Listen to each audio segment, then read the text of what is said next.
Welcome to the Heavy Spoilers Show. I'm your host Elvis, and in this video we're breaking down Fallout. We'll ignore that, but we're back in the wasteland, and this week's Fallout is probably the most lore-heavy for fans of the games. Viva New Vegas! The dual timelines has really worked in the series though, especially this episode, which lets us see part of the Battle of Alaska. This balance is something Nolan mastered during Westworld, and it's used to great effect here as well. In other video game apocalyptic TV shows, we've also seen this appear in stuff like The Last of Us. How about that fizzled out, whereas Fallout has used it to its advantage? Either way, thank you very much for clicking this. Now let's get into the episode. Sorry, who are you? We're the New California Republic. Okay, so we open up in the past at the Alaskan front and see that war never changes. In the Fallout universe, China invaded America as part of the Sino-American War, which evolved into a massive conflict. In 2066, General Jingwei landed in Alaska and took control of the natural resource facilities. By this point in history, fossil fuels were dwindling on Earth, which then led to a resource war. This then played into the annexation of Canada, which makes the fact that Steph's Canadian even more interesting. The war then raged on, ending up in a stalemate until the Chinese were surrounded and Jingwei was killed. In the games, that happened in Fallout 3 as part of the Operation Anchorage DLC. It saw the Lone Wanderer enter a simulation of the battle, and it allowed you to experience the war firsthand. Here, we see things from the perspective of Cooper, who's there with his pal Charlie. As we can see, they're in their faulty T-45 armor, which is something that Cooper referenced in Season 1. I wore the T-45 when we almost lost the great state of Alaska to the Reds. Those design flaws of yours cost a lot of good men and women their lives. Both of the guys' armor is sparking and generally useless, with Charlie's left arm being locked up. Now, considering they're wearing the T-45 armor, this scene is taking place before the Anchorage DLC. Cooper's requests are also denied, and he's told to continue searching for another unit. We see his selflessness on show here as he lies about Charlie being allowed to turn back. Last week, Charlie brought up how 3 people had to die in order to save 1, and it's not clear if this is that moment. After he sends Charlie back, Cooper then hears the Deathclaw's roar, which is then played up later at the end of the episode. He's then attacked by the Chinese soldiers, and his power armor malfunctions. Now, the soldiers here look like the ones we saw in Operation Anchorage, and it's a really great little Easter egg. The leader Wenji taunts him and asks what they've got him wearing. She says that the future is here and that the Chinese generals will have them wearing the same thing soon enough. However, in the games, the Chinese never managed to deploy the power armor, with them using the stealth armor instead. She says that when they're offered it, they'll likely say the same thing that Cooper did when he was told to wear it, which is Okie dokie. This is then given a great callback at the end when Lucy also encounters the Deathclaw. Okie dokie. I love how it brings things full circle from this moment, and we get a great mirror of the Deathclaw showdowns. Now in Season 1, Charlie mentioned how Vault-Tec are the real threat. West-Tec no doubt make a lot of money selling faulty armor to the US government, and the Chinese soldiers are also being used as pawns in the games of those in charge. Just like the real-life Cold War, it's the capitalists versus the communists in a war of ideology. Cooper fought for what he thought was right, only for Vault-Tec and the rest of the companies to club together and to bring about the end of the world. Here he sees firsthand how precarious things are and how you go from one deadly situation to the next. He's about to be killed when the Deathclaw then wipes out the Chinese soldiers. The messed up thing is, as well, is that the US military actually created these creatures as a sort of cost-effective unit to fight wars. So the show is kind of confirming that the US managed to do this, as it was ambiguous in the game whether they deployed them or not. Todd Howard, though, has said that the show is canon and that it will even influence the events of Fallout 5.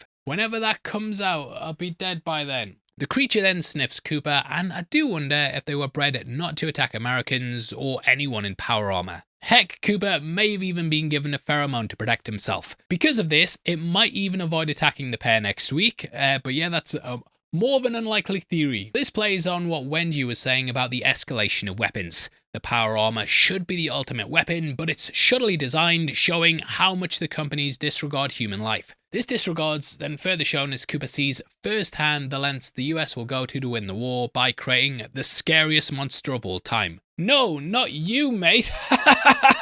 Yeah, we have fun here, don't we, folks? Just a bit of fun, though, really. Just a bit of fun there. It is potentially, a major lore addition, though, but in Todd Howard we trust. Now, what's probably a general then congratulates the soldiers on forcing the Chinese to retreat off the island. He says, "We did it, but really it was the nightmare-fueled Deathclaw." He's then left in his broken armor, and though we don't see what happened, I'm guessing that Charlie came back for him. It's also important to note that at this point he's still with Bob, as Charlie says she'd kill him if anything happens to Coop. After this, he then probably left the army and then began his acting career. Now this is something that mirrors real life, as Fallout, despite having an apocalypse happen in 2077, is inspired by the 50s. Especially the retro-futurism that merges the 50s style with advanced tech. So Cooper and his comrades are akin to the then returning World War II GIs. Like Cooper, many real World War II vets became household names such as Kirk Douglas, Sir Alec Guinness, David Niven, and also Christopher Lee. Lee's cousin was Ian Fleming, who created James Bond, and he even wanted Niven to play the character on screen, which he did in Casino Royale. The shit one. Video on the channel now. Now, regarding the Deathclaw, I have seen some say that Hank's control device could be part of the intelligent Deathclaw story from Fallout 2. This was an experiment by the Enclave after the Great War. Speaking of that faction, I actually saw a fantastic theory by G-Set on YouTube who theorized that Hank is working for the Enclave. This is mainly because of the dogs we saw in Season 1 who had a similar device on the back of their necks, which I think is a fantastic theory. Anyway, we cut back to the aftermath of last week with Xander dead on the floor. The reunion's cut short as the Brotherhood lands outside, having tracked Maximus. He's done some good by stopping Xander from killing innocent children, but now Thad has to wear the armor to save them. I love how Thaddeus was also just like, "Oh well, back to business, getting my caps," and he tries to usher him out the way. No idea what happens to the kids after this episode as well, but yeah, Thaddeus cracked me up throughout. Guy's just kind of forced into this whole thing, and he goes from this to having a panic attack to then desperately sprinting in the armor as the Brotherhood's plans all come crashing down. Again, the voice changer really cracks me up as well, as the soldiers are just a bunch of dude bros. They're always seen as the cool faction despite being a bunch of idiots, and as they fly off, we get another theory time confirmed, motherfucker! Last week we theorized that Thaddeus was working out of the Sunset Sarsaparilla HQ from the games. And here we see the outside of the building, which looks just like it. I love the big bottle they have on the outside, and it makes sense as to why there's so many bottles and caps here. Now, we can also see a motel, and it might be the El Rey Motel, but that's a bit closer to the strip in the game. Back with Lucy, she's been knocked out for 2 days, and it turns out she's had an IV drip administered the whole time. We later learn that she's been on a buff out and thus is now addicted to the drug. In the games, it gives you a health boost plus extra strength and also endurance points. Like most chems though, you can become addicted to it, which means you need to go to a doctor to fix it. However, like we see with Lucy, you can take more drugs to alleviate the negative effects. This is why the ghoul says the best way is to take more drugs. He gives her a buff out bottle which looks just like the game. As we see, the NCR have looked after her, and we can see that there's more members here than last week. Biff also cracks me up as they say there's tons of them, they just aren't here right now. Just like my girlfriend who goes to another YouTube channel. He asks if she's been to Shady Sands, and she says that they come from there. Of course, she was there with Maximus in Season 1, and Rodriguez talks about how some asshole destroyed it. Which, yeah, we know who that is. Hank, of course, saw it as becoming a threat to Voltek's plans for the end of the world, and yeah, Lucy kind of adds a different dynamic to it. The NCR trooper explains that justice is what they're all about and even offers to recruit her. However, she declines and later just refers to them as matching jackets. From her vault to being a lie, the Brotherhood and the Legion, she's jaded when it comes to groups in the wasteland. To her, each of the groups seems the same, as she's only encountered the worst of the wasteland. They're probably the closest to the good guys in the franchise though, but as the ghoul says, they wouldn't be very nice if they learned that her father had nuked Shady Sands. This encapsulates a dilemma that Lucy will face as she wants to stop her father, and there are probably more people out there who want to just kill her for being associated with him. We then learn that the NCR is leaving the Mojave, and they let Lucy take some weapons. We can see that there's a lever-action shotgun which she uses later against the ghoulified kings. Whoa mama! As she opens the chest, the Fallout theme plays, just like when she saw the NCR flag in Season 1. Also, we'd be remiss for not pointing out that Uncle Rico is in the scene with Walton Goggins, and they had a big journey throughout the White Lotus Season 3. Pointed that out last week, but just in case, why did you miss it, mate? What were you doing? Well, how was happening last week? Was it Chris? It was okay. I'll let you off. Back at Vault 33, we can see the bodies preserved in time like we saw when Lucy left the vault. We also see a Radroach, which is an enemy in the games. Reg's inbreeding support group seems like a huge success though, with everyone chatting and enjoying all the snacks. There's popcorn on the table as well, which is the same box that appeared in this group during the session in episode 1. So it's obvious they've stocked up. This scene goes down as Rum and Cola by the Andrews Sisters plays in the background. This is a trio whose songs have been featured in Fallout 3, 4 and 76. The waters run low and people are wanting more, but we know from season 1 they're having problems with their purifier.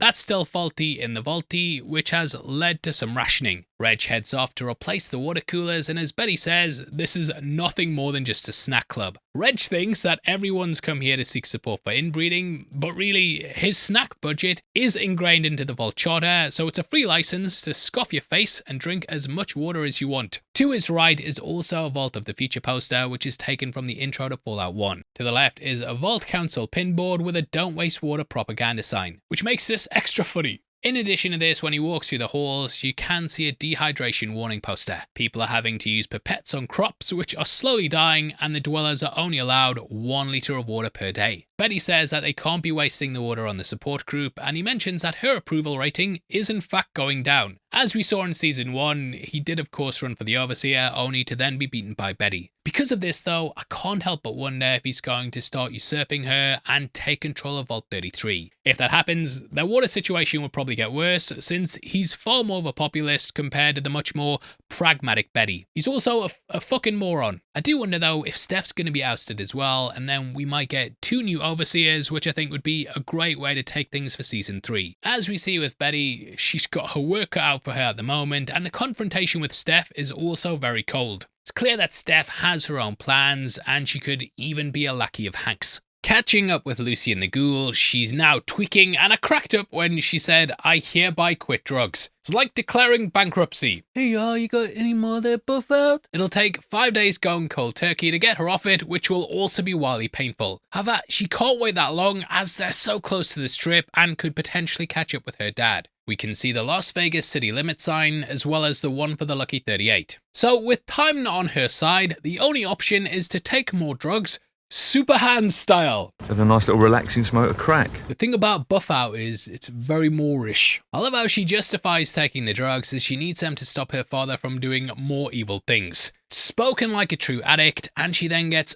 totally gacked to her eyeballs. Cutting back to Maximus, he's arrived back at the airstrip with a totally not obvious body double for Xander. It's so funny as he tries to get off the vertibird, and instantly Dana's like, "Okay, what the fuck did you do?" Maximus also took to wearing the armor with ease, as opposed to his former squire. Now, Maximus, he has a plan, which is to kill Quintus. Okay, maybe the Elder was right, Maximus is a bit dim. Last week he was like, well, I can kill Xander, and now his plan is to kill Quintus. He's of course been raised to be a soldier, and thus his way to solve these problems is by killing the person who's causing said problem. Now it sounds like that would be the right idea, however, that would lead to a civil war. As they say though, war never changes. We then cut to Buds from Vault 31, who raided a Blamco foodstuff truck. This is the company best known for their mac and cheese. Now, I do kind of wonder how irradiated that stuff is like the games. You might need some right away there, lads. It's hilarious though, and shows they've not had to struggle at all to survive in the wasteland. They acknowledge they're eating uncooked pasta, but don't mind as it has an excellent mouth feel. No one pressures them to conserve their food, but as we find out, some of them haven't even been woken up since the bombs fell. So to them, it's like the apocalypse was yesterday. One of Buds talks about how she'd just driven across a bridge from her point of view only a week before, and it's crazy how much the world would have changed for her. She might be the newest hire out of all of them. Joining a week before the end of the world is absolutely wild, but at least, hey, she got that free vault benefit. She of course thought she'd live the corporate dream, but in the end got a Mad Max apocalyptic world. Her situation is rather similar to that of the sole survivor in Fallout 4, and there you go down into a vault as the bombs fall, are put in stasis, only to then be woken up early when raiders steal your son. We then meet Ronnie, who seems to be a high-ranking member in Bud's inner circle due to being his assistant. He implies he knows the truth about the vaults, as he took the lunch orders when Bud met with the vault investors. This is the meeting that was shown in Season 1 where Bob floated the idea of dropping the bombs themselves. I get the feeling that Ronnie knows Norm's lying about being Bud's successor, and I feel like this is him testing him. He mentions the name Future Enterprise Ventures, which sounds like it's a name for whatever experiments planned for 32 and 33. there also appears to be a phase 2, which is a bit weird. Now, fans of the game may recognize that the first letter of each word spells out FEV. This is the forced evolutionary virus made by Westtech. We have mentioned this in our previous breakdowns, and it was initially invented to stop the new plague, but FEV spun out of this attempted cure. Due to its ability to enhance growth and strength in subjects, it was then taken over by the US government. It was moved to Mariposa military base, which is where Robert Maxson discovered the experiments, revolted, and then formed the Brotherhood of Steel. In the end, all of this led to the creation of super mutants, which fans will recognize as one of the main enemy types across the games. They can be extremely intelligent and talkative, or just stupid like Ryan Airy. Various factions use the FEV to either convert humans into super mutants or just experiment on the virus to make super soldiers. Vault 87, which featured in Fallout 3, was the site of Vault-Tech's experiments using FEV. It went wrong and was subsequently overrun by the super mutant population. In our episode 1 breakdown, we did theorize that we might see FEV this season, as in season 1, Westtech mentioned creating super mutants. In the season's opener, we also heard about Westtech working on their biological products for skincare. In Fallout 2, the Enclave wanted to modify the FEV so that it killed anyone on the surface, including non-mutants. Anyone untainted like the Enclave would survive and then take over the world. Luckily though, they were stopped at the end of that game. Now, we don't know exactly where this is going, and we could just be overanalyzing as per usual. It is possible that Thaddeus is actually becoming a super mutant rather than a ghoul. Anyway, Ronnie is told to lead the way, and I do wonder if Ronnie's leading the group all the way to where Hank is.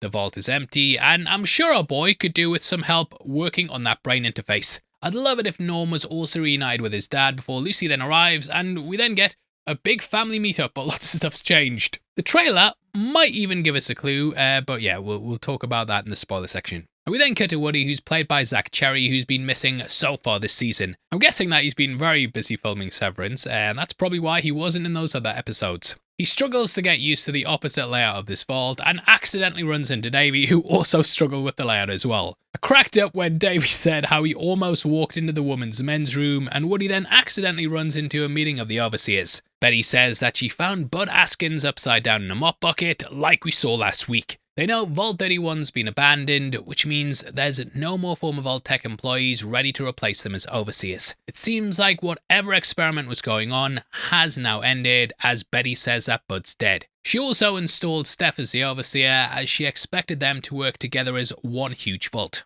However, Steph's refusing to help them get more water. Steph hints that they've always had some kind of friction and might have been on opposite factions in Vault-Tech. Hank is working for himself / a mysterious person and may have done so even before the war, and this scene hints that Steph may have also been part of his group. She wants whatever Hank brought with him from before the war, and in exchange she'll provide water to Vault 33. This item is described as a personal item, which isn't revealed, but yeah, it probably is only going to be a bad thing. Steph belittles Betty, and they also touch upon how they both know how bad things can get. It's quite a chilling line that is perhaps hinting at the horrific experiments in the other vaults. Woody then overhears, and we later learn that they shouldn't be opening the vaults like this. Thus, he has to report it to the overseer, which just so happens to be Steph. Basically leads to her marking her own homework, and you'll often see this in governments where the government decide if the government's done wrong. And it never does, it's always been great. I'm not entirely sure where this is going though, especially as the big reveal later with Steph is a bit odd, but yeah,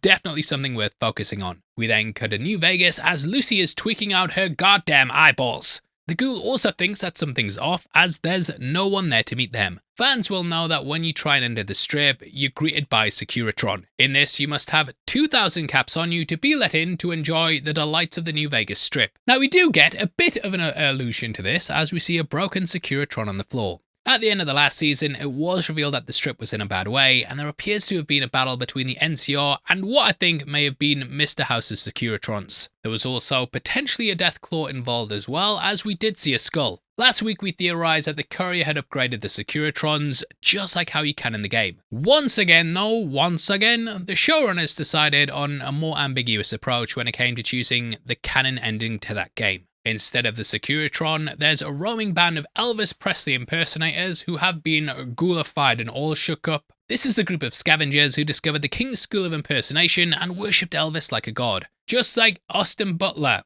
And me, of course. There were a lot of different endings that involved the Kings, but they weren't ghoulified in the game. The ghoul mentions going into the strip via East Side, which is where Freeside's located. That is of course also a play on the real life location of Fremont Street. Freeside is where the Kings are from, and it's a major location in the game. Lucy has other ideas though, and is done with all the sidetracks and detours. This season, she's been doing side quests, but is like most of us who, you hit 100 hours in like a Fallout game, and you just hit a point where you're like, I just want to finish the main story, just get on with it. He's impressed by her wanting to go right in and take out these ghouls, and he tries to speak only to learn that these are now feral, which is something that could happen to her travelling partner. I do think that's potentially where his character arc will end, and he may see his family right before he transforms. This would be a nice way, and it's like the last thing that he sees before he loses himself. He sees his daughter's face just before he dies, that sort of thing. We then see as Lucy hits a vat shot on the leg, and she's very impressed by the weapon. She then goes all out as Cocaine Blues by Roy Hogshead plays. It's all about a man who kills his wife after taking cocaine, and Lucy has just taken drugs. She then takes out the king's babies, and you could say, because they're babies, whoa mama. She says they're just ghouls though, which justifies her rampage, as killing them doesn't break her golden rule. However, this is the drugs talking. I did think that line might come back up later in the episode with Coop mentioning it, but it didn't. However, pay attention to it as it might come up in another episode and we might miss it, so you guys need to point it out. She's a dab hand with the shotgun though, and as we saw in season 1, she dabbled in riflery in Vault 33. She's probably also better due to the buff out, buffing her out. Now, the song also mentions being sent to jail, and the Kings here are mostly wearing the same outfit Elvis wore in the movie Jailhouse Rock. She then goes full on VATS mode and takes out the King dressed up like when Elvis sung Hound Dog. The King's music never featured in Las Vegas, which is a real shame, but it would have cost far too much money to license any of his songs for the game, so yeah, they just didn't bother doing it. As the ghouls drop down, we can also see an advert for the Tops Casino. It was led by Benny, who double-crossed Mr. House and tried to take the platinum chip from him. It's run by the chairman, who was modelled on the Rat Pack and was part of the 3 families controlled by Mr. House to run the strip. Lucy is pleased with herself though, and she asks for a cigarette, and we can see at this moment that her hands are trembling. So she's clearly heading into that withdrawal territory. We can also see her black finger, which was cut off in season 1 by the ghoul.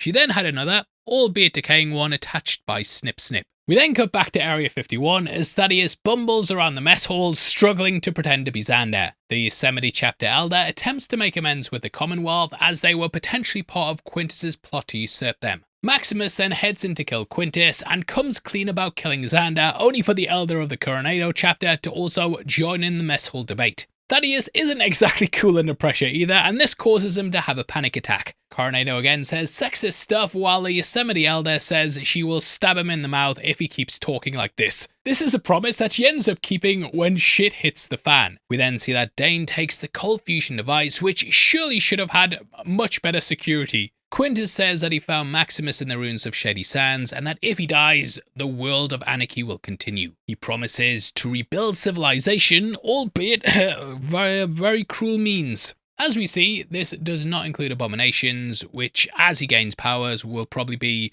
a bigger and bigger group, not just the ghouls and such. Feel like he's very much heading towards the role of being a dictator, and in the end he'll target people who just question his methods. Quintus asks Maximus what he will do when his people are starving, but he just has absolutely no plan. It's a bold plan, Cotton. Let's see if it pays off for him. In the right hands, though, the power of cold fusion could change the wasteland for the good, but people either don't know what to do with it, or they want to use it for their own ends. Even if Maximus has no plans, though, he's seen what Quintus will attempt to do to consolidate his power. Quintus plans to take power while Maximus is reactionary, trying to do the right thing. Much like Lucy, his heart's in the right place, despite being very naive. Quintus then attempts to find out what he did and is horrified at Maximus shooting Xander to save the abominations. He attacks Maximus, who couldn't kill him, and it shows that the whole thing with calling him a son was all just a manipulation. Thaddeus' panic attack almost gets the Elder to put the visor up, but luckily things kick off. The Grand Canyon Elder reports what happened as the Coronado leader is stabbed in the face, and all-out civil war starts. Mate, she did warn you. Maximus then flees from Quintus and then runs into Dane. Dane says that he doesn't have to apologise for not killing anyone, and it shows that the pair have stuck to their core principles. Giving him the power fusion cell thingy-majig, the MacGuffin thing, Maximus and Thaddeus then sprint into the desert. Dane stays behind though and says that they're survivors, they're gonna make it. Now I do hope that we do see Dane down the line and they're given a bit more characterization. I'm also hoping that we get to see more of the capital wasteland or even the Commonwealth, and that we witness the outcome of the fallout of this civil war. The fallout of this civil war. Who knows, we may even see Elder Maxon turn up like he's Ace Rimmer. We then cut to Chet doing chores while Woody reports a violation to Steph. His story is a very slow burning plotline, but it's a testament to the writers that they can juggle so many spinning plates at once. Not a single narrative thread is still in the show, and I'm gripped when it comes to each one. What I love about Steph is that she has seemed normal, but was then revealed to be from 31 last season, and is now emboldened by her position to do her mysterious work. Not only do we not know what the experiments was for in the vaults, but we also have no clue about what she's doing now. Chet then learns that she's actually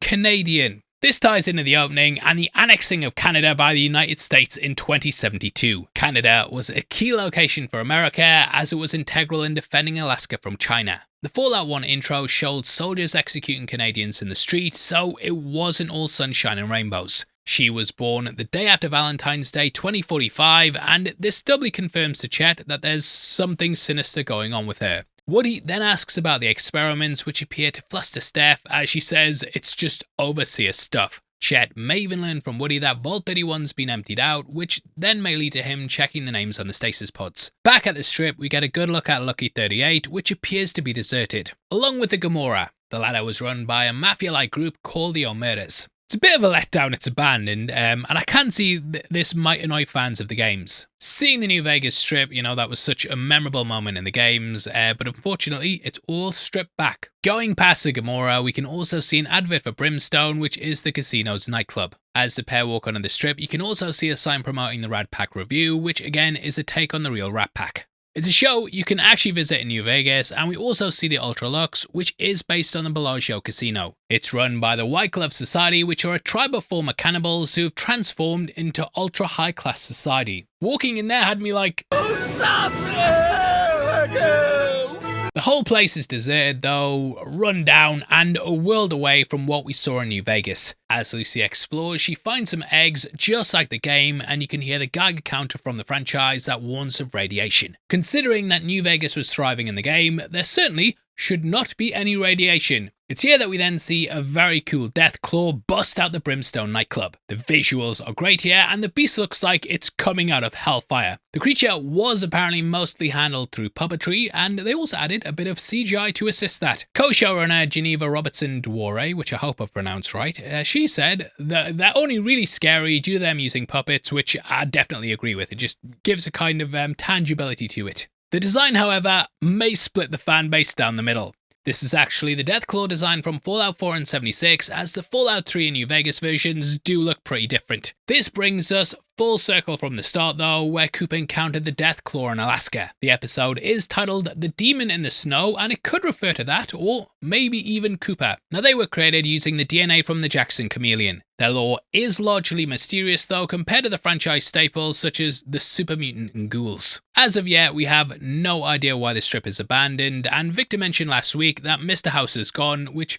might be a clue. The Tycoon controlled the area using his tech and the social manipulation of the three families. So naturally, if he dies or leaves, then New Vegas, we can presume that New Vegas will fall. There are several locations that they could have come from though, such as the Dead Wind Cavern, Quarry Junction, Hunter's Farm, and the Junction 15 railway station. Maybe someone even sabotaged New Vegas by placing Deathclaw eggs on the strip. Either way, that closes out the episode as we hear He's a Demon, He's a Devil, He's a Doll by Betty Hutton. This was featured in Fallout 4, and the credits then feature a table with cards and Nuka-Cola caps at an NCR base. They also seem to have been stabbed with Legion swords. There's a board that says Rights for Ghouls, which was something mentioned by Rodriguez earlier in the episode. As the camera pans out, it's also revealed that this is Camp McCarran, based on the Las Vegas airport. It used to be named after US Senator Pat McCarran, but was renamed Harry Reid International Airport in 2021. This was also an NCR base in the game, and it looks like things have gone